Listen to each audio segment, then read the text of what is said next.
So he kind of like willed it into existence for you. Yeah, dude. So, Competing in bodybuilding. Right? yeah, because it was never something I wanted to do. For me, it was more like because I was like working out and everything. I kind of wanted to take things like to the next step, right? I was kind of like, man, I think I went as far as I could on my own. And this guy does like bodybuilding and all that stuff like for a while. So then I went to him, and then he was kind of like, yeah, I can get you there, and then like, but he's the one who like kind of pushed me to compete. So what's the process that goes into it as far? Because I have a cousin who does it, and you know he placed at a few shows, and he's all into like jiu-jitsu right now. So, but Yeah. what's it like as far as like prep and bulking and all that? Like, how do you program that stuff? How do you figure out like, all right, these months I'm gonna do this? Well, it was more through him. So like he kind of figured out like the plan and everything. So like the first thing is first like you bulk first, right? Because you gotta speed up your metabolism, get bigger, gain mass, and then from there you start your cutting process. But like honestly, dude, like I was used to kind of being on the lean side. Yeah, like that's how I remember you. Yeah, like 180ish, around 175, around there. Dude, when I was doing his bulk with him, dude, I was eating like 6,000 calories, 7,000 calories a day sometimes. Golly, Yeah, dude. yeah. You're like almost like Brian Shaw eating like 10,000 calories. Yeah, dude. How do you force yourself to eat that much? I would like when I was eating, like when I had so it was like it was carb loading, right? Where it was like certain days would be super high and certain days would like be like medium. So what's an example of like a high carb day? Like a high carb day was like almost like some of them were like 700 carbs a day. Yeah, but what does it look like as far as in terms of food? Like, like is it burgers? Is it eggs? No, it was a ton of rice. Oh, really? Just straight rice in it, huh? Like rice and rice cakes and like I would eat Pop-Tarts, bagels, things like that just to hit it, dude. Just like, everything, right? Yeah, dude. And at a certain point, and then I bought a tub of like it was a tub that kind of like protein powder, but it was only carbs. That's all it had in it. Which one was it? I can't remember the name of it. But basically what I would do is like if I was like so full, dude, and I couldn't eat anymore, where I was like to the point of gagging, I would just grab some of that powder, throw it in some water, like mix it in and just drink it. Yeah, dude. But there would be times where I would be eating, dude, and I'd be gagging. Like I just like I'd be like almost gagging while I'm eating my food. I'm like, bro, I can't do this. But like I'd have to finish all the food. Oh man, Yeah, you have to hit that number, right? Yeah, you'd have to hit that number. Yeah. If let's say you didn't hit that number, did you feel like? I'd feel like guilty, like I wasn't doing what I was supposed to be doing, that type of thing. And what's it like? Excuse me.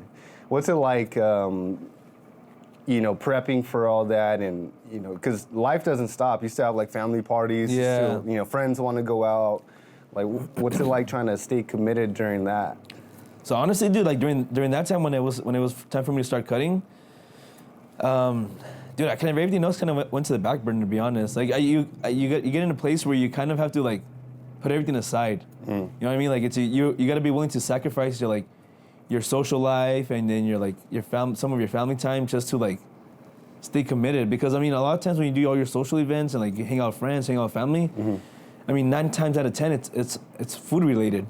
You know what I mean? Yeah, so, like, I do. You know what I mean? So like it's all food related pretty much. So like if I were to go out, if it was something very important, like honestly, if it was birthdays or like something like that, then I would go, right? But like everything else besides that, like I wouldn't put myself in those situations.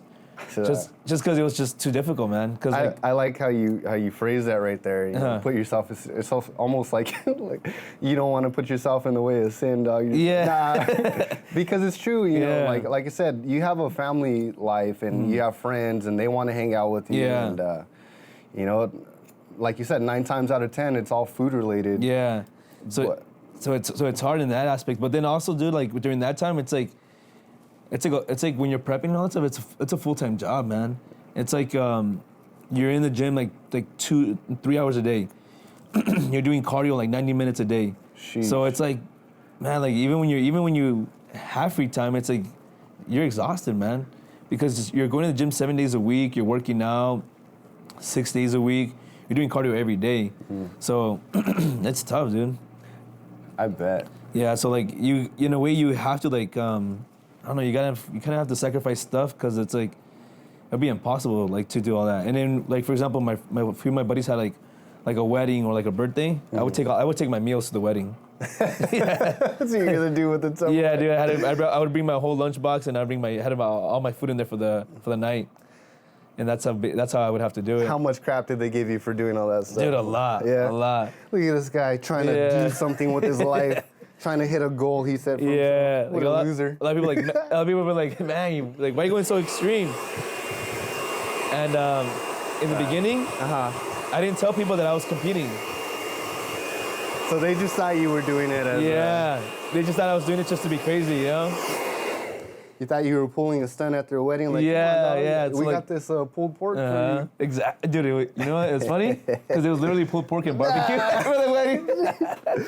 It was. And it wasn't your high carb day either. No, it wasn't. No. Even when I was on full prep, a high carb day then was like 200 calories. No, 200 carbs. So by then I was only eating a little bit. But the thing about family weddings and where I was going with that is that it's usually bad food, you know. Good as in terms of this tastes awesome, but bad as in dude, I can't. My body's not gonna do nothing with this. Besides turn it into straight fat. And then during that time too, it's everything I eat is weighted out. Oh, you have to weigh everything. I weigh everything. I had to weigh my chicken, my rice. Basically, not so much the vegetables, but basically chicken, rice, and whatever else I eat had to be weighed, had to be measured out, and input. So who was Kevin before bodybuilding? Like you said, you were slim before, right? Yeah. So what did you do? Did you play any sports growing up? Just wrestling. Wrestling? Yeah. Where did you wrestle at? Northview High School. Oh, that's a good wrestling. Yeah, it is. How did you do there? It was pretty good. I started in middle school in wrestling. Oh, really? Yeah, so I worked my way up. My brother was in wrestling during high school. And so basically he got me into sports, and then I did the thing that was called grapplers. Yeah. And then I stayed in middle school and pretty much all through high school. And I think that kind of helped me too when it came to being strict on myself. Because in wrestling, dude, you had to make weight. So you had to make sure you hit the weight that you were supposed to be in. And for sure, I wrestled in high school, and I always tell people, I use air quotes. I was an athlete growing up, so you had some form of discipline. Yeah. So I'm a firm believer that it carries into the rest of your life. Yeah, 100%. And so I think that can help me with the discipline when it came to kind of doing my show and competing. Right. Because I was at 208. I started off in the cutting process, and I went down to 155. Golly. Yeah. That's for the show, right? Yeah, that was for the show. Yeah, that was my end weight basically. What was the hardest point for you during this whole process? Dude, honestly, 2 weeks out, I wanted to quit so bad, man, because my show got pushed back quite a few times because I wasn't losing weight quick enough. So by the end of it, dude, I was like, man, I want to quit so bad. I'm like, why am I even doing this to myself? I'm like, why am I suffering so much? Man, it was I'd wake up exhausted, and then I would. Is that during the cutting process when you have no carbs and stuff? No carbs, dude. No energy. Going up the steps in my house, I would get exhausted, and at the same time I was still working out like crazy, and my workouts felt like crap. My body felt like crap. Super exhausted. I wake up and no matter what I drink, coffee-wise and all that stuff, dude, I couldn't, I had no energy. Because your body has no fuel, right? No carbs. Dude, I was basically in, my body was literally in starvation mode at that time. Because I was doing, I think at the low point or towards the end, I was at 1,500 calories. And then I was burning off 2,000 calories a day. So you're in a deficit the entire time. A huge deficit, dude. About 2,000 calorie deficit every day. And I was just and I would have to go to sleep early, dude. I would go to sleep early just so I wouldn't feel hungry. So how's that roid rage? No. Hey, I don't even know if that's real, dude. No, you know what? There was a point, like I said, I was telling you earlier that right before I turned 30, I wanted to see what my body could do because I was under the impression that, they say that you hit your athletic prime around 33. Yeah. So I was like, all right, well, I got 3 more years until I hit that. So at that point, I was strength training. I put up solid numbers for myself. You know, there's little girls hitting these days my PR numbers for reps now, but you know, at that point, I was kind of taking it serious. You know, like with my training, with my eating, with my sleeping. You know, all the essential things that go into working out. It was on point for me, and you know, I hit, like I said, mediocre numbers, but good for me. But around like the 30, actually, 2 weeks before I hit like 30, my body was like, nah, dog. It started betraying me, and then, like I told you, I pulled something on my back doing deadlifts. Like, how did you recover, and what was that process like? Like for me? Yeah. And when it came to working out and all that stuff? Yeah, because a lot of people don't think about the recovery process. They just think about like the gym part of it and maybe the nutrition part of it. But what was it like for you? So for me, when it came to like recovery, dude, it was like minimum, bro, I had to get 8 hours of sleep. I had to. So the thing for me was I would wake up at 4:30 in the morning every day, sometimes even earlier, just to do my morning cardio right before work. And after work, I would head to the gym and do more cardio. But I would have to basically get a good amount of sleep, dude, every day, and do the sauna every day. Sauna every day? Yeah, dude, I had to do the sauna every day, dude, because like my body needed it, man.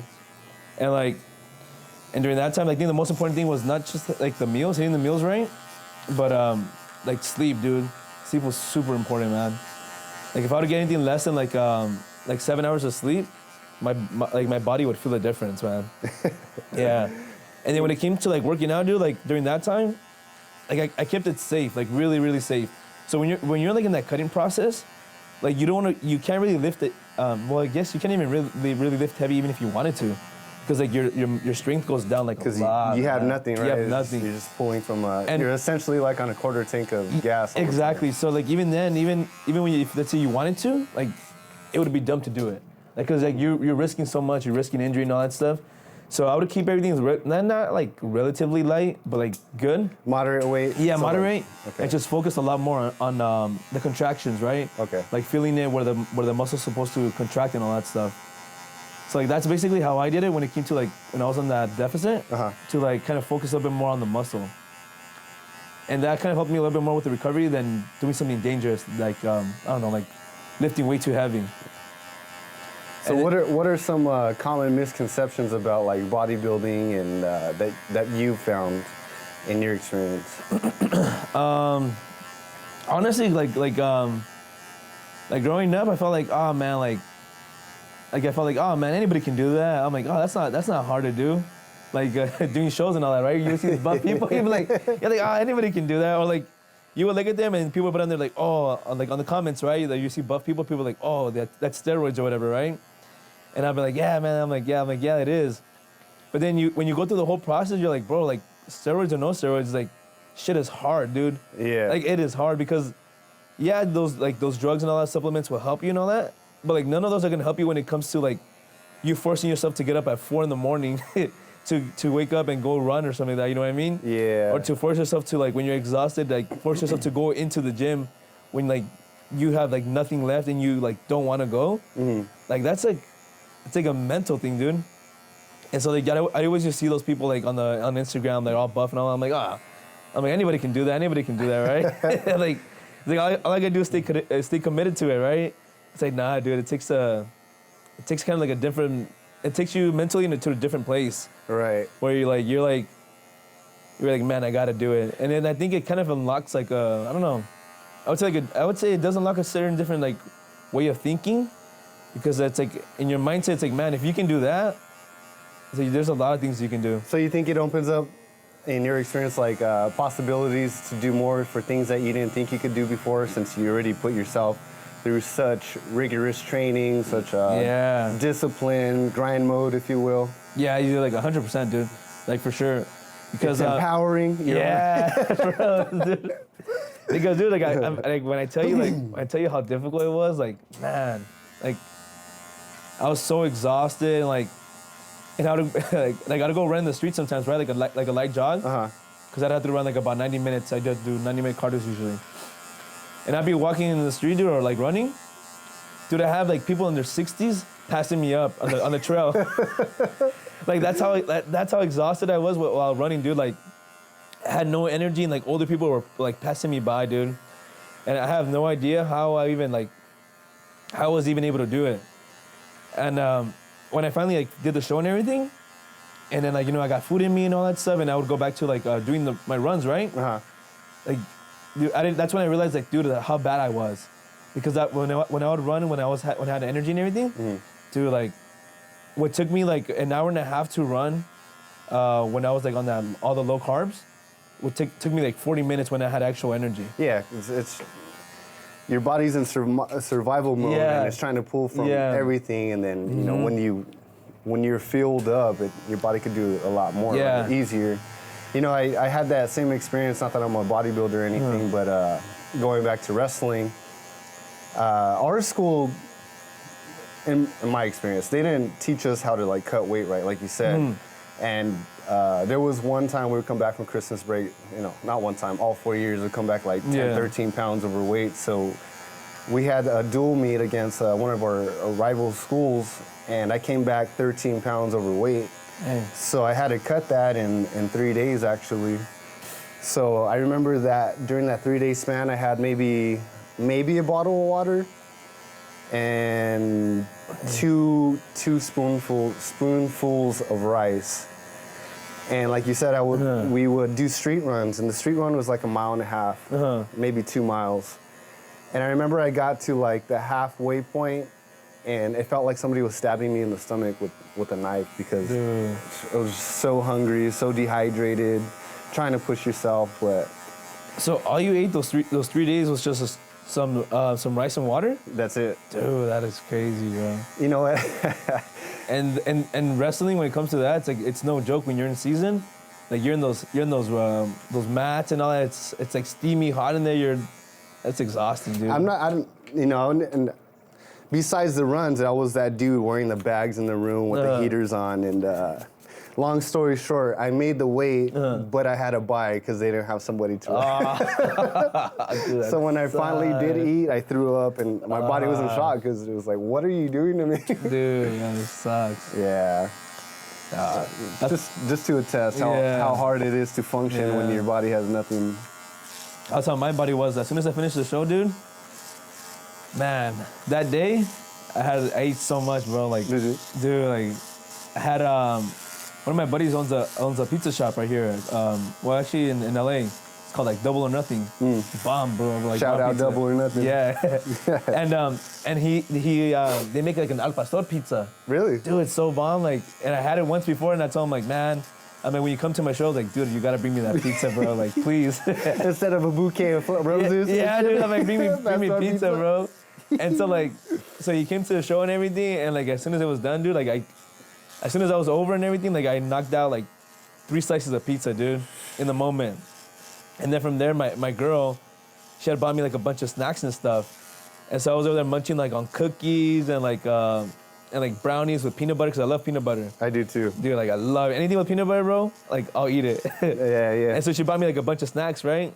So I'm over there eating like the snacks, eating pizza. And then from there, like me and my buddies are like, all right, to go celebrate, we're gonna go to Lucille's. Morning. And so we go to Lucille's and everything. Over there, dude, like I knock out like a burger, some ribs, and then and I'm stuffed, bro. Like I'm like, my body's not used to it because it's used to only eating like a little bit of food, right? Right. And so then from there, we're in Anaheim, and there's like a famous like shake place in downtown Disney. I forgot the name of it. And so I was like, all right, you guys down to go? They're like, yeah. Dude, I get like a big old like milkshake, dude, full of peanut butter and chocolate. Oh my god. Yeah, dude. That sounds disgusting. And like I'm stuffed, bro. Like I'm like stuffed to the max, and I'm still eating it. I'm still drinking it because like my body's like I know I'm like I can't eat anymore, but my body's like we haven't had this. Yeah, like I haven't had this. So like I felt like I was like I don't know. Indulge, right? Yeah, dude. And even though I couldn't, bro, like even though I shouldn't. That is hilarious. Dude, I get back to the hotel room, I throw up. Oh, like God. A lot, bro. Like the throw up and runs, bro. Like my body was like it was in shock, bro. Like, you know what? I mean this with the highest form of respect. There's besides strongmen, there's nothing more selfish than bodybuilding. Yeah. You know what I mean? Like Yeah. the level of dedication that it takes, you know, and just to have that few moments of going to your hotel room and eating, you know, after sacrificing and Yeah. you know, killing your body for months. Because it's not, I think that's one of the misconceptions that a lot of people have, you know, who aren't, you know, in the fitness journey is like, you know, all I gotta eat is rice and chicken Yeah. and I'll be good. It's like, no, it actually takes a lot more than that. Yeah, and, dude, it goes beyond that yeah. too. And that was like my mindset in the beginning too. I was like, oh, that's not too bad. Like I can do that. But like when I was in the process and everything, it was like, it's like, I don't know. It's like a wall hits you, dude. Yeah. And you're kind of like, oh shit. I'm like, this is what it takes to do that. And then you have like a sort of like newfound respect for like those professionals that do it like for life, dude. Yeah. It's like, man, it's like, The Ronnie Colemans, the Jay yeah, Cutlers, the Phil C-Bum and Heath. those guys. It's like, dude, I'm like over here suffering, and I just did like an amateur show, right? And these guys like live and breathe this, and they do it 24/7, 365 days a year, you know. So that's the crazy aspect of it. Respect, dude. Like Yeah. I said, I don't mean it in a bad way. It's, you know, it is what it is. Like you said, you had to go to your friend's wedding with your Yeah. Tupperware and be that guy. But Yeah. if it's your job, you know. Yeah. Well, it's 100%, dude. Like you like to do that, you got to be selfish. Yeah. You have to be selfish because as bad as it sounds to be selfish and everything, like you can't really do those kind of competitions or like kind of focus in on something like that much Yeah. if you're not gonna be selfish. Like If you're not gonna take it serious, Yeah. it's not necessarily like selfish in a bad way. You know, it can be. Like, yeah, let's it not can be. lie, but yeah. but it also it's a requirement, right? Yeah, You like- can't be top 5 if you're working out 2 days a week. Like, it's just not gonna happen. Like that Oh. meme. Have you seen those memes where the little dude enters a competition? He has no muscle mass. Yeah, Just like, that's big- gonna be you. Yeah. Like as much as you want to hang out with your friends and you don't want to say no and stuff like that, like I had to say no to like a lot of things because I was like, I can't do it. You know what I mean? Yeah, you also have to have a life too, right, Yeah. for your mental sanity. Yeah, but like, so that was my first round, right? So like doing it, and that time, dude, like, for me, it was like I put my body, no, not my body, more like my life. I put everything like in the back burner.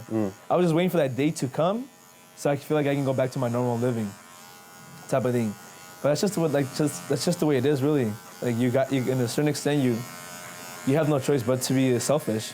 So, with all that being said, what's it like trying to have you're getting married, right? Yeah. So yeah. what's it like with your girl? How does that Dude. affect it? Is she So- she putting you in some ultimatums, or No, she's with it? She's with it. So like, That's good. so it was crazy. So I actually got engaged. Congrats, man. Thanks, man. Right when that process happened. So right when I was starting to cut weight and everything, we got engaged, and then she moved in. Oh, what? Yeah. So like we never really like, so when we first got together, like the first like when we were engaged and everything for the first 6 months, 7 months, we never really experienced like I guess you can say like the kind of engagement lifestyle of living together and going out, because during that time, dude, I was on prep. So like we had no vacations. We didn't do any vacations for the first basically 7 months of being engaged, and then when she moved in and everything, like the first vacation we had was like 9 months, 10 months later. Yeah, like as a couple basically, Yeah. because we were because I was on prep and everything. So she came in and like she helped me out a lot, to be honest. During that time, she was like super supportive and everything. She'd make all my meals for me, go to the market, pack all my food, and like that was one less thing. Like that was the stressful part too, dude. Oh, yeah, Like, for sure. Like having to do everything like every week, dude. Having to go to the market, buy the food, cook the food, prep the food, and all that stuff. Listen, man, I'm gonna tell you this. I've been married for 5 years, and if it wasn't for my wife, I'd still be eating frozen dinners, Right? lean cuisines, because I'm not a cook. And, Yeah. it's a hassle, dog. Yeah. man. And like I feel you. yeah, like for that, like in that aspect, like I would make my food pretty simple. Even when you're on prep, it's still pretty simple. But like, dude, that was one less thing I had to worry about. Like one less thing, like where I had to go pick up food. I had to go make the food and all that stuff. She basically did all that for me. So how did you find this gal? What attracted you to her? Dang, let's see. So honestly, me and my fiance, I think we were only dating for like, I think 5 months, 6 months, and then I proposed to her. Oh, really? Yeah. So we had barely met, and then we got together, and then I think 6 months we were dating, and I proposed to her. You're like, hey, we'll figure it out on the fly. Yeah. I need to lock it down. Basically, dude. Nah, that's cool, man. Yeah, so like, it was different, dude, with her, to be honest. Well, how so? So like for example, when let's say when I was dating, right? Like most girls would be like, when I say, hey, let's go on a date, they're like, okay, where? I would normally say like a bar or like a club or something like that, right? Like, oh, let's go out like 8 p.m., right? And so like the girls would be like, okay, yeah, let's go out 8 p.m., whatever, to go out for drinks, right? And then I did that. I told my girl that, right? Like, hey, let's go out, let's go get drinks. She's all like, she told me, this is what she told me. She's like, I gotta go out. She's like, I gotta be home by 10:30. She was like, I have a curfew. And I was like, what? She was like, I have a curfew. What? And I was like, how old are you? She was like, 25. And I'm like, you have a curfew? I'm like, yeah. He's like, I don't go out at night. She's like, I'll go out like in the middle of the afternoon. So that was the first time I ever went on a date. Like, I guess now that I was older, like at 4 p.m., dude. 4 p.m. Straight culture shock for you. Yeah, dude, like it was, you know? And then she was kind of telling me like how she grew up, and like her family was like super strict, like very traditional. Her dad was like super traditional. And so like every time she would go out, she would have to ask for his permission to go out. And she was 25, right? And so she had to be home at a certain time. So for me, it was kind of like a completely different experience, right? Yeah. And then you know how like when you're dating a girl or whatever, you're with somebody, like you take vacations with them, right? You go on road trips, like you go places, right? San Diego, whatever. Yeah. And you spend the night out there, right? Right. She had never done that before. She was never allowed to go with a guy like on a vacation or anything like that ever in her life. So that was like something like new for me too, because I was like, it was kind of cool because like once we got engaged and once she moved in, it's like everything that we did was like brand new experience for her. Like she's never been to like places or experience like going out, like going on vacation with like, for example, like with a guy like me, right? Like all of that stuff was brand new to her. So like I don't know, it was a different experience. Like That's wild. I mean, you know, it was kind of the same thing with my wife. You know, she, not as far as like, I guess in the traditional sense, right? Like when we were talking, I was working an overnight job, and you know, my lunch was like 3 a.m, and she would still be up. We'd be talking. You know, you're all in love. Yeah. She'd be, oh, do you want me to take you? She lied to me. She duped me. She's like, I'll take you breakfast. And so she lied to me. And she was like, I'll take you breakfast. And then I was like, all right, I'll over there expecting breakfast. Didn't take anything. And same thing, she had a curfew. She would ask and be like, she was like, no, my parents were like, nah. I was like, you're 30. Yeah. All right. But, you know. But that's I'm glad though. Yeah, but that's what attracts you to her, I guess, right? The I guess the fact that you know that she's like, okay, she respects her father or whatever. She's like, you know, she's like, all right, I'm gonna listen to what he tells me. Right. Because like for example, my girl, like when we first started dating, she was scared to tell me about like the way her dad was, because she said she's been like before, she said she would go like on dates. And then she would tell the guys, hey, this is the way my life is. Like I can only go out once in a while. My family's strict, so I gotta be home at a certain time. I got a curfew. I can't travel. I can't go on vacations with you. And like she said, like when she would tell the guys that, like they would like never like what's it called, get back to her. Like it would scare them off, right? Because like they're like, oh, it's like they're like, because in most guys' eyes they're like, what is this? It's like, you know, it's like this is we live in the 21st century. Why is a girl out like acting like she lives in the 1950s, right? Do you think it's like they think that she's just playing them, you know? Because that is like part of the society these days, right? Where like, let's say like Hoodville, right? Yeah. All the future memes, like. Yeah. Well, I think it's more because guys are so used to like just kind of like nowadays, like girls just like are, I guess, out there. You know what I mean? Yeah. In a way, so like when most guys are used to that, and like you find a girl that's not like out there, it throws you like for like a curve. You know what I mean? Like a curveball. You're kind of like, is this real? Is this how it is? You know what I mean? Kind of thing. Are you playing with me? Yeah, it's like you're playing with me. And then when she told me this stuff, like, oh, this is the way my dad is. Like, I can't go on vacations with guys. She's like, I can only go out like once a week with you. She told me this, right? And she was like, and I always got to ask him for permission when I go out. And she told me this stuff, and then she was like, she said she was kind of nervous, right? And in my head, I'm like, dude, I'm with it. I'm like, this at least tells me that you're over there listening to your dad, and that you're like, you respect what he says, right? Like nowadays, most girls would be like, I'm gonna do what I want. I'm a grown ass woman type of thing, right? Yeah. So for me, that kind of like, I guess most guys would like turn away from that. For me, that was more like, all right, I'm like, this is how you know I got it. This is how you know it's a good girl, right? Yeah. So what do you think about that as far as like, it's kind of counterculture, right? Because these days, like you said, girls are like, I'm this independent. I'm not saying there's nothing wrong with it, but as far as like, do you think how can I phrase it? Do you think it's a good thing that, you know, it is a little old school in that way? Honestly, for me, dude, like, so I guess in a way, like I've always, like the way I've grown up in a traditional household, like I always knew like I had to end up with a traditional girl, right? And so like, but my thing was like in the past I would date untraditional girls or like be in a relationship with untraditional women. And like I knew in my head, the back of my head, I knew it wasn't gonna work because that's not the way I was. But I would still keep going down that path. You know what I mean? I do know what you mean. Yeah, right? I know it's not gonna work out. Yeah, you keep wasting time. Yeah, exactly. You know like in the back of my head, I'm like, maybe, you know, it might just work, right? But our love is gonna make it. Yeah, exactly, right? Like it's gonna work. And like even though like I knew it would not work, like I couldn't date a modern woman. It's not the way I grew up. Like I knew it wouldn't work, and I would keep going down the same path, dude. And I'm like, man, I'm like in my head I'm like, I don't want to date traditional women. I'm like, it's too hard, right? It's too hard. Like it's too restrictive, right? It's too hard not having to worry about somebody. Yeah, yeah, exactly, right. It's like it's too hard because like she can't go out in general, so I know she's not out and about. But at the same time, it's like she can't go out with me either. Yeah, right? It's a double-edged. Yeah, exactly. I know she's not going out doing anything crazy. Yeah. But I'm like at the same time, like I know she can't even go out at all, right? So that was a hard thing, right? So yeah, for sure. But like after a while, dude, like, you know, kind of got like used to it in a way, I guess. You know, like for example, like my girl's like growing up, she went to a club once in her whole life. And she went to a club once, right? And then when she went to a club, she went with her friends. And it was funny, like she told me the story. Her dad dropped her off at the club. Oh, God. And waited outside the club. No.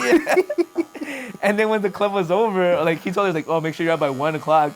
So her and her friends were out the club an hour before the club ended, right? And her dad picked her back up. He waited outside the whole time. Oh my gosh. Yeah, dude. If that's not a buzzkill, I don't know. Dude, bro. Like, all right. But you know what? In a sense, dude, it was good that she grew up in that way. Like, no, absolutely. You know what I mean? I'm of that camp. You know, I'm not saying anything bad if you grow up any other way, but I think from like just the safety perspective too is like you're not out there exposing yourself to all the weirdos and creeps, you know. Exactly. And like in that essence, that I think that's why that's one thing that kind of attracted me to her, or like the reason why we got engaged so quick, dude. Because I was kind of like, dude, like in a world where it's like untraditional women, like the odds of me finding a traditional woman like are slim, right? And so when I like had met her and everything, I'm like, all right, I'm like this is the one. Dude, like 6 months into the relationship, I'm over there looking for a ring already. Yeah, I was looking for a ring already. 6 months. My man knows what he likes. Right? Yeah, dude. And in the past, dude, I was in relationships for like 2 years, 3 years, 4 years, or whatever. Not once did the idea of a ring come even cross over my mind, bro. You know what I mean? Isn't that crazy though when you think back on it? Like you said, you know it's not gonna work. Yeah. But you keep persisting on trying to make it work. Right? Yeah, it's like you try to make something out of something that's not possible. But like, I don't know why our minds work that way, dude. But you have a glimpse of hope that something would change or that something would work out, right? And like I never really processed that until I found my fiance, right? Where like I was with these girls for a while, right? And like not once did a ring ever cross my mind, right? And so that like in your mind that should be a red flag, like right away, right? Because if you're really like in love with someone or you know that's the one, like you're automatically like right in the beginning, or at least I guess someone in the beginning, you're gonna be like, all right, I better the process of the thought of a ring should cross your mind eventually, right? But like if it doesn't cross your mind eventually, or like into the relationship pretty soon, like you should think about like, is this the right person for me, right? Why isn't it crossing? Yeah, exactly. Like why isn't it crossing my mind, right? You know what? I think that's, again, talking about like counterculture, you know, a lot of people are jaded towards marriage. They think it's just a piece of paper. Yeah. And I would say a lot of people don't even think about a future with the person that they start engaging with. You know what I mean? Yeah.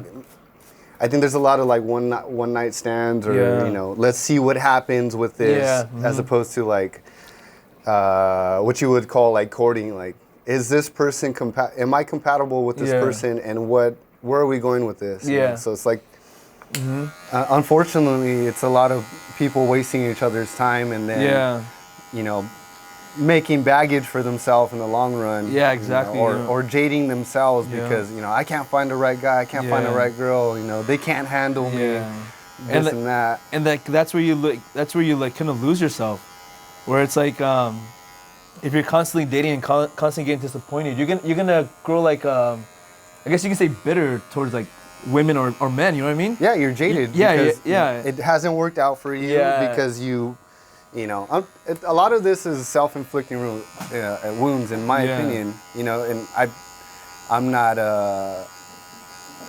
I've done it myself. You know, like I said, I've dated girls where you're like, this isn't going anywhere, but I'm gonna try to make it work for whatever reason. And it's weird, right? Because you put yourself in a situation that you know you're gonna hurt yourself, I guess, in a way. You know what I mean? Like it's like putting your hand over a flame. You know you're gonna get burned. Yeah. But you're still gonna do it, right? And this time it's gonna be it's gonna be different, it's not right? gonna happen this time. Yeah.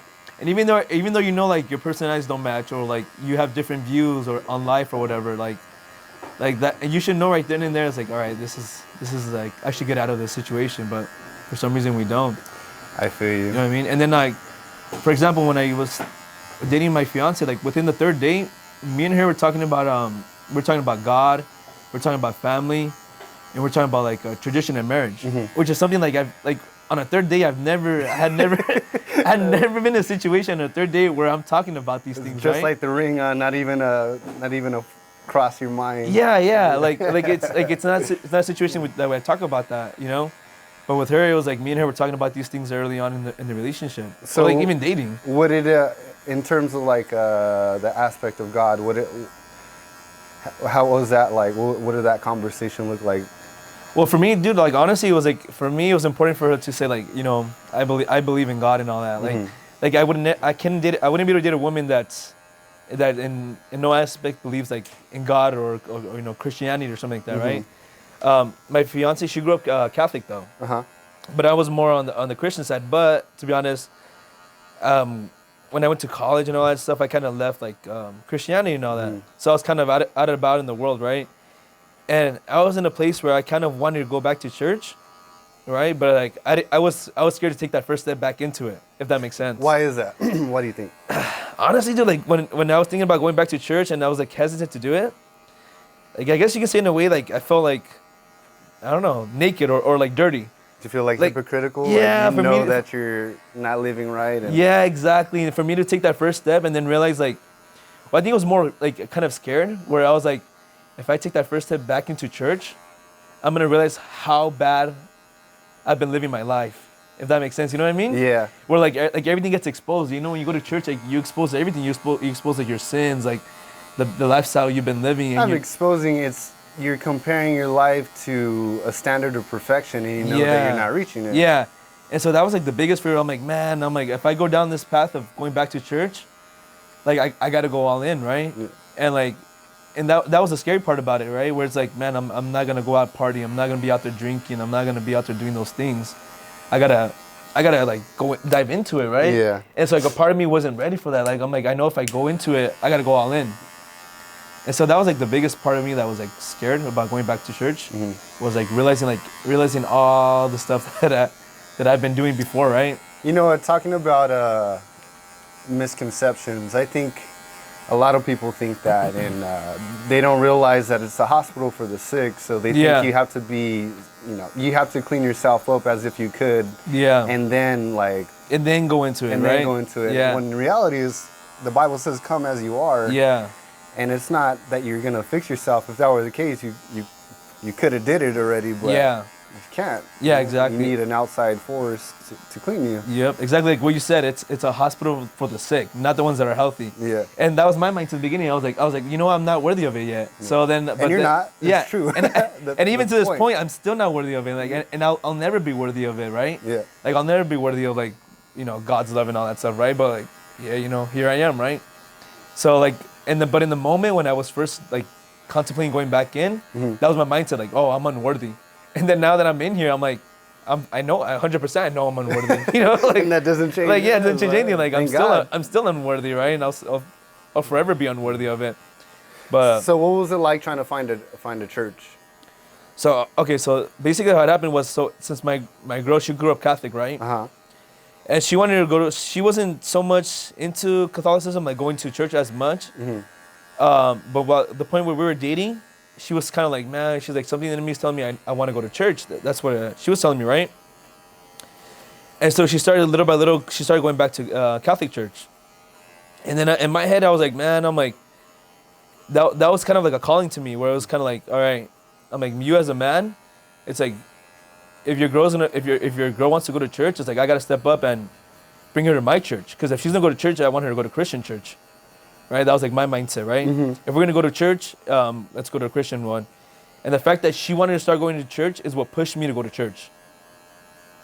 Right? Because I was like, she was like, oh, I'm gonna start going to church. And in my mind, I'm like, I don't want her to go to a Catholic church. You know, I want us to go to a Christian church and kind of. Why is that? Why? Because like for me, for example, like me being a. I guess you can say me being the man, me being the man and everything, like, and so it's like it's my duty to like kind of lead us, right? And we can't have opposing, like when it comes to religion, we can't have opposing views. It's like, you know, it'll be difficult, right? Especially if you're like religious or like you have faith and all that. Like you can't be dating someone that's I guess in a way dating or different, that has different values or beliefs, because you're gonna create a lot of like tension and stuff like that, right? So in my mindset, I'm like, all right, me as a man, like if she wants to go to church, I gotta take her to like Christian church. So therefore, like I gotta step up and start going to church myself, right? So that was one thing that kind of led me to go to church. Was the aspect that you know, basically. Isn't it funny how God draws you back to Himself? Yeah, hey, right. And that was my mindset. It's like. And that's how I knew she was the right woman for me, because like she brought me back to church, without her even knowing that she brought me back to church, right? Yeah. Just the aspect that she wanted to go to church, she was like, I want to go, and in my head mindset, I'm like, all right, if we're gonna go, it's like we gotta go to a Christian church, and she was okay with that. So we went to a few churches, dude, and like and how I say, like when you find the right church, like you know, and it's funny because we went to a few churches before finding the one that we go to. And we went, and we would go, we'd sit down, and we'd be in there like, okay, this is good, this is decent, but like, it's not for us, right? Yeah. And then we tried another church, same thing, right? It's kind of like, you know, it's okay, but it's not for us.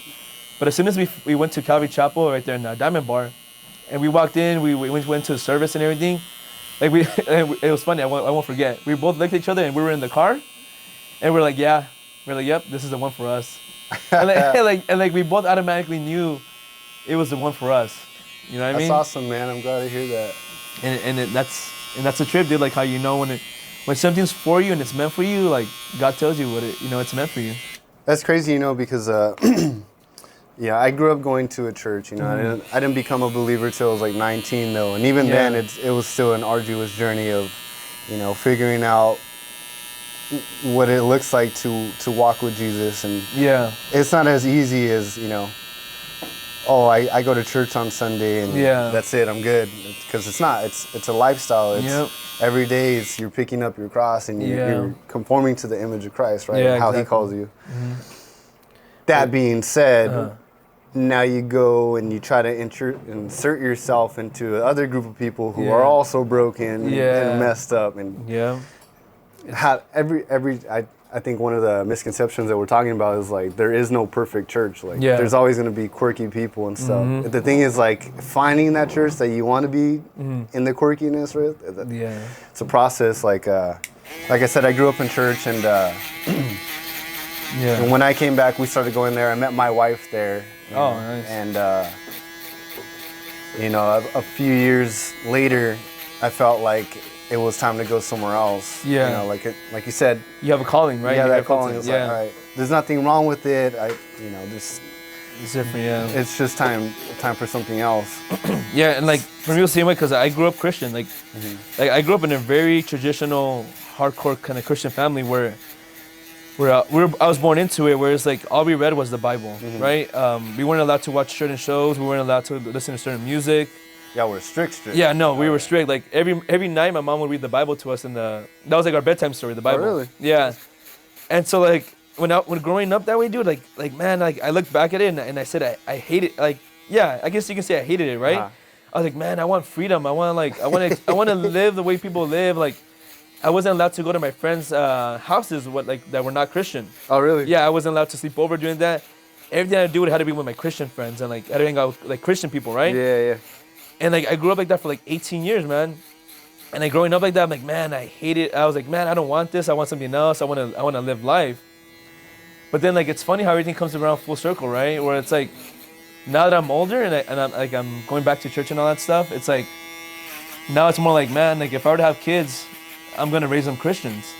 And that was the main reason why I went back to church too, dude. Because I was like, if I'm gonna raise my kids that way, I better get on board of that, and start living that lifestyle, right? Yeah. Because how am I gonna lead my family into that kind of way of living if I don't live it myself? Yeah. Right. It's not a do as I say. Yeah, exactly. You gotta lead by example, right?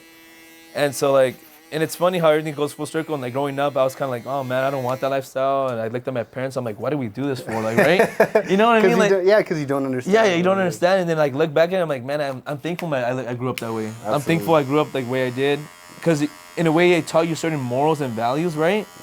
And they always say you lived your life a certain way, because I always grew up with the fear of God, right? And the fact that I have the fear of God in me and growing up that way, I always knew in the back of my head, if I would do something bad, I would question it, right? I'd be like, consequences, right? I'll be like, if I do this, it's gonna be a sin and God's gonna punish me for doing it. Even as a little kid, I always thought that way, right? Yeah.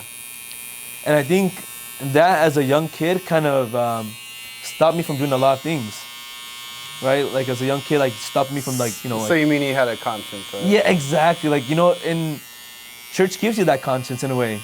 You know what I mean? Well, I mean, you know yes what I mean? and no, because there are a lot of people who don't go to church and they have a conscience, obviously. But it's not just that. It's because then that's a religion, and that's not what it's supposed to be. It's supposed to be a relationship between you and the Father. And the way through that for us as Christians is we believe that Jesus is the Son of God, and that He gives us that reconciliation between us. Yeah. We separate ourselves, and He bridges the gap. Yeah. The work that He did. Because there's a lot of people who don't go to a Christian church, as you would say, and are honestly more better than the people who do go there. So I mean, 100%. It's not just that like it gives you this morality. It's that like I said, without Jesus, there is no bridge to the Father. Sin separates. Yeah. But but the fact that it's like when you're growing up that way, like I guess in that aspect, it kind of stopped me from doing like a lot of things, because it was kind of like, like you said, it's not really like the religion aspect of it, but like the fear, like having the fear of God in you as a little kid, it's kind of like, how do I say it? Like you do things and you're always having in the back of your mind, like if I do this, there's gonna be consequences too. It's because you have a standard, like it's not like, oh, I could do whatever I want. It's like this internal thing. Like even if you haven't stepped into church, you have this like internal compass, right? Yeah. Like, this is wrong. Yeah. Maybe I shouldn't kill this person. Yeah, exactly, right? Like for me, it was more like maybe I shouldn't be like when they would say, oh, you should smoke weed. I'd be like, growing up, I'd be like, nah, I'm not gonna do that. So like, because there's consequences, or if I do this, it's a sin, and I'm gonna look bad in God's eyes. I'm grateful for different ways of growing up, because I grew up in a Christian household. My parents were heavily involved in the church and the ministry and stuff. Yeah. But also they gave me that free reign to make my own decisions. I wasn't forced to hang out with only Christian friends. Yeah. Like I could watch whatever shows that I wanted. A lot of going back to that thing. Like I did choose a lot of the bad ones. Yeah. But, the Lord, in His infinite wisdom, used all of that, so now I know, like, hey man, maybe not that it's wrong or bad or it might be evil these days, but Yeah. it's like it's not gonna benefit me watching this stuff. It's gonna make me wanna, like you said, go back into. Not saying I don't ever watch anything bad. Yeah. I'd be lying, but Yeah, exactly. there's that compass. I would say, you know what I mean? Yeah, but yeah, dude, like definitely like for me growing up, it was very strict. But the problem with that, the fact that I grew up in a very strict household, is that once I got to college, man, like I let loose because like I had no self-control because I was never, and that's the problem like that I think about nowadays, where it's like, when I have kids, I can't, I'm gonna be strict on them, but I'm not gonna be super strict the way I grew up, because I kind of, it's kind of like the gates opened up for me in a way when I went to college, because I was so like kind of like, I guess you can say, protected from everything, or I grew up in a way where I wasn't supposed to do certain things. Yeah. And once I had that freedom and I went to college, man, like I went overboard. You know what I mean? Yeah. Like I went to the max. I would say it like this. It's like you've been dieting for 6 months. Yep. And then the show's over, per se, and then now you just have free reign and you want to eat all the chocolate shakes and all the peanut butter and jelly sandwiches and like everything see. Everything you see. Right? It's essentially what it is. It's like you restrict yourself so much that I'm on the camp. That the Lord has so much permissive will, and that He's gonna allow you to make all these things. But if He is sovereign, hopefully that you do have that relationship where He will bring you into it, and your eyes are open. Like, hey, I don't want to do this. Not that I can't. Not that I'm, restricted not to per se. It's I don't want to because one, it's not gonna benefit me, and even better, it's not gonna bring the Lord glory. As a Christian, that's supposed to be what your life is for, right? To bring honor and glory to God's name, because He's the one who saved you. He's the one who brought you out of where you were. He's the one who opened up the eyes of your heart to see these things, that. Man. But like, dude, like, so when I went to college and everything, dude, like, man, it was crazy. Like, I don't know, completely different person, dude. I was into drugs. I was drinking. I was doing, like, messing around with girls and all that stuff. So like I did a lot of things that that I knew in the back of my mind that I shouldn't have done, but I was doing them because like, dude, like I just kind of went all in, man. You know what I mean? Like I went all in, and like I feel you. And like likewise. and I look back at it, I'm like, man. And then now that I'm here, I'm like, man, like none of that was worth it. Like none of it was worth it. Like I look back at it, dude, and I wish. I guess you can say I wish. I look back at it, and I'm like, man, I wish I would have never done that stuff. In the moment, I was kind of like, yeah, let's drink, let's do this, let's do that, let's go out with so and so, let's go party with this and that. But you look back at it, dude, and like even though I was doing all these things, right? In my heart, dude, I always knew like I was missing something, right? There was a void. Yeah. You know what I mean? Like like you're doing something, and like no matter how much like fun you're having or like whatever it is you're doing, like you still have that sense of there's an emptiness. Something more. Yeah. Yeah. You know what I mean? And so like, and then I always had that feeling. I always knew I always knew how to find my way back to God, but I That's awesome, man. I'm glad to hear that. And I'm a dad now, and it was funny because like during Christmas, all our family got together and we're hanging out, and my daughter, she likes to pray, right? Yeah. But it's like that kid thing is like when you're put in the spotlight, you're not gonna do it. Yeah. So I remember that my mom was like, "All right, pray," and then she was like, she got all nervous. Yeah, she got all nervous. And, I kind of felt like, don't force her, because that's not what it is. It's like, show her, but don't. For me, my perspective. Yeah. Because when you make your kids do something that, one, they don't know what they're doing. Like when you come to like your faith, it's because the Lord has revealed Himself, right? Yeah. Or it should be, I should say, in such a way. There's like a difference, So I'm not into like I'm gonna make you do what you want because you have a choice. Yeah. I do definitely want to show my kids like, hey, it's not that we can't do these things. It's not. At the end of the day, it's because, it either pleases or it doesn't please our Lord. But then at the same time, you gotta think about it like, people think, religion, like it stops you, it's restrictive, right? And stuff like that. But if you think about it, like having faith and all that stuff, it's actually freedom, in a way. Because you're not doing whatever you want in a way. Yeah, sure, right. But at the same time, he's like, it's freedom because you're disciplining yourself. You're saying, okay, I don't want to do that, and you have the freedom to say that, right? But when you're out there and about, like doing those things, like drinking, like you don't have to say, like you don't have to say, right? If your friends are drinking, you're gonna go out and drink, right? Yeah. But like if you have faith and all that stuff, yeah, they say like Christianity and all that stuff is restricted, but I think in a sense it's more like a freedom, because you're by choice making that decision to not do those things, right? I agree. Rather than doing it because you're peer pressured to do it, right? So like, is doing something because you're peer pressured really freedom? No. The fact that you're saying no to it, that's actual freedom. I agree. I'm in complete agreements with agreements, golly. Yeah. My brain's not working.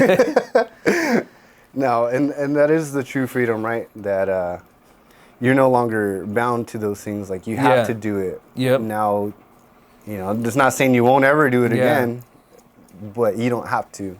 Yeah. That's the difference. Yeah, and that's how I see it, dude. Like that's how I see, like, when you hear people talking about like, the only reason religions exist or faith exists is to stop you or to suppress you, basically, right? Yeah.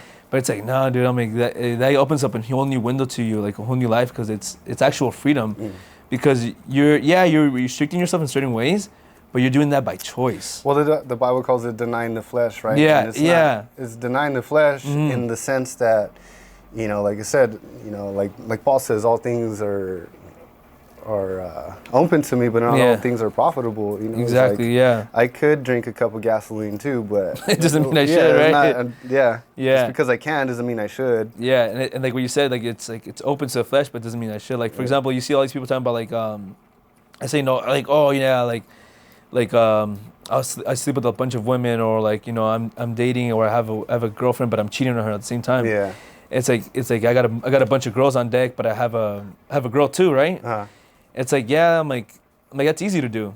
I'm like, anybody can do that. Yeah. I'm like, anybody can like sleep around and cheat and stuff like that. The hard part is being faithful. Yeah. Right. So like it's like there's not much. I guess, hard but worth it though, right? Huh? Like, hard but worth it. Yeah, it's hard but worth it. Exactly. Yeah, it's hard, but it's well worth it. But like it's easy just to like be sleeping around with a bunch of women, or like drinking and doing all that stuff. I'm like, so that's would easy. you say in a sense it's kind of like your bodybuilding? It was like, it's the dedication. It's the denying of yourself for a bigger purpose. Dude, 100%, man. So like, you're willing to sacrifice now for what you get in the future, right? And I think that kind of is the same way when it comes to like your faith in God, right? You're sacrificing now because there's something bigger to it. There's more to it. Yeah. There's a bigger reward at the end of it. And that's basically like I think that's one way that I see it too, especially when it comes to like like, for example, me, like with like, I'm gonna get married soon, and like I want to have kids and all that stuff. So I kind of want to raise them in a way where it's like kind of the same way that I grew up in a way. You know what I mean? Kind of give them those traditional values, traditional way of thinking. Especially nowadays, dude, where it's like you live in a world where it's like everything's very like untraditional, right?